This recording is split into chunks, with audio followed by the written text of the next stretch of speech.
Hey friends, welcome to this course. Now before we get started, I'd like to mention one thing.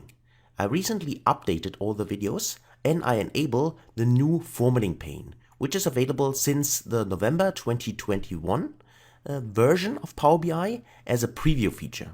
So it depends on when you watch this video and of course what kind of version in Power BI you have. Your visualizations pane, as you can see here, might look a little bit different. And if that's the case and you have a newer version, then you can go to File, click on File here, go to the Options and Settings in here, and click on Options. And if you do this, then a pop-up window will appear, here it is, and it allows you, if you go to the preview features here, to select the new format pane. So it could be the case that this is already checked for you, depending on, as I said, when you watch the video, or also maybe you don't see it at all. If you have an older version of Power BI, then of course you can also follow along with the videos. I just want to mention that then the visualization pane here and the formatting pane might look a little bit different. But everything we learned during the course is still valid and up to date, and you can follow along, okay?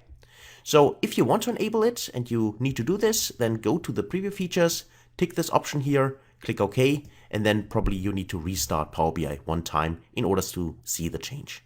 So that's it for this video, and now let's get into Power BI. See you in the next video. Until then, best guys.